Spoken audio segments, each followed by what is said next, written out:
And here we have the Distortus Rex out of the packaging, and it's looking amazing. So first we'll start with the detail.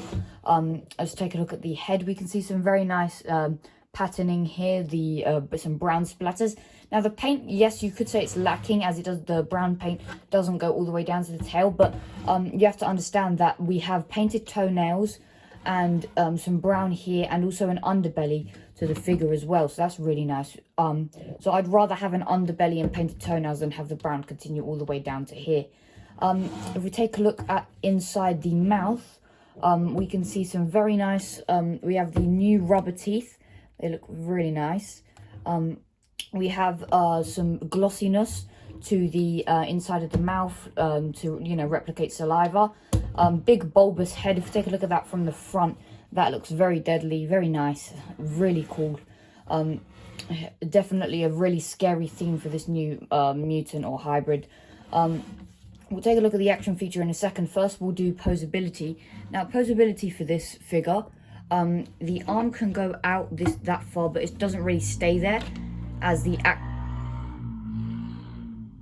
it doesn't really stay there as the action feature. Yeah, you have to do this for the action feature, so the arm cannot stay there.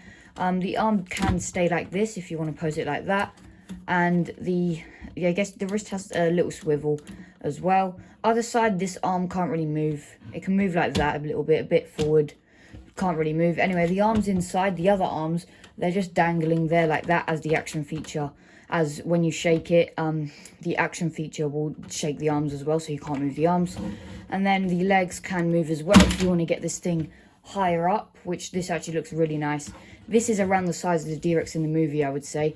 I know we're going to get a super colossal one, I think, which will probably scale better. Anyway, let's take a look at the action feature. So first we have to make sure we turn the figure on. So this is try me, and this is try me, and this is on, I believe. Here's the scan code for when the app does update. Anyway, let's take a look at the action feature for the D-Rex. So the first action feature we have is the swinging action feature. Take a look at that. Take a look at it from the other side. Just hit anything out of its way. Rampage through Rebirth Island. Let's get the Inostrancevia and see if the D-Rex can hit the Inostrancevia out of the way here.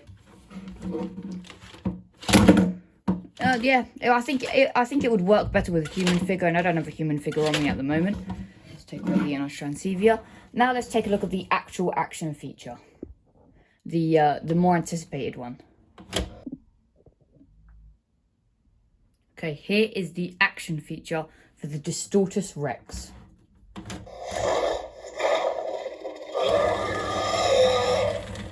Oh wow, it vibrates. Maybe it's like it vibrates in pain. Let's take a look at it again. Chomp it down. Look at that. Let's do it all together now. Wow, that is an awesome action feature. Let's take a look at it from the front. You can actually do the action feature. You can, when you switch the button off, you can. If you turn the D-Rex off, there's a button under there that I showed earlier. You can still do the chomping. You can do the chomping without the shake if you prefer. So that's really nice. And the arms do dangle when you chomp it without the shaking. And then if you want to turn it back on, you can switch it to the left. As try me mode is the one on the right. So just switch it to the left. And then let's do that one more time. That is awesome. Anyway, we'll take a look at some comparisons in a minute. But first, let's see if it can eat the Inostrancevia while it's doing the action feature.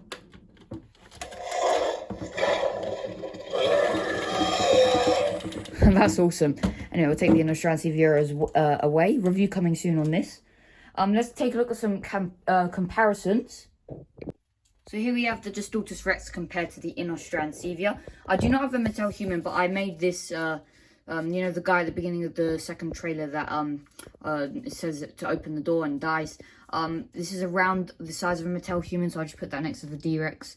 Definitely the D-Rex would probably need to be around here, but I'm honestly happy with this, and this is the best Distortus Rex we'll get so far. Now, I did not like the Distortus Rex at first, but seeing this figure, it'll make you like it even more. Eon Dude, if you get this figure, you'll love the D-Rex, Distortus Rex even more. This is sick. Now getting into some more comparisons, we'll go a bit bigger with the Wild Raw Utah Raptor. Very nice, dwarfs the Utah Raptor, as expected.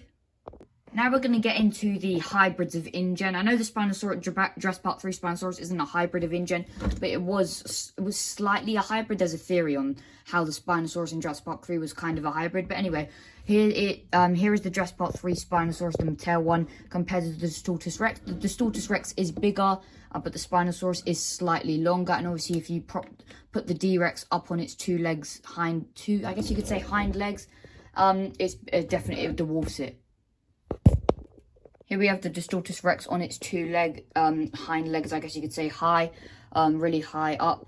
Here we have it compared to the Spinosaurus. Now, the Spinosaurus is falling, I can see that. It's definitely not positioned in the best way, but this thing is very old and did not hold up well. The joints on this thing is very bad, so let's just get into the next comparison. And here we have the Indominus Rex, the Jurassic World first Mattel Indominus Rex. And if I'm going to be honest, if we compare this head to tail, the Indominus Rex is very long, but height-wise, the D-Rex definitely takes the cake here. The Indominus Rex definitely scales up. This is definitely a good match, the Distortus Rex versus Indominus. These two scale up really nicely. Yeah, the Distortus Rex is definitely bigger if you count this bit, hunchback sort of bit here. And then let's actually put this on its two hind legs now. Here we have the Distortus Rex on its two back legs, and you have to hold it as it will fall if you let go. As the this hand here, this one here is the support thing. Basically, the whole thing stands on the two legs back here and this hand here. And yeah, it looks really nice. One final comparison. Here's the tail thruster Spinosaurus compared to the D-Rex. The D-Rex is taller, but the Spinosaurus is longer. Actually, the box for the D-Rex, for the Spinosaurus is bigger than the box for the D-Rex. I hope you guys did enjoy this review, and I'll see you guys in the next one, which will probably be the Inostrancevia or Spinosaurus. And here is the D-Rex, and I'll play some photos that I took outside, some more that you haven't seen.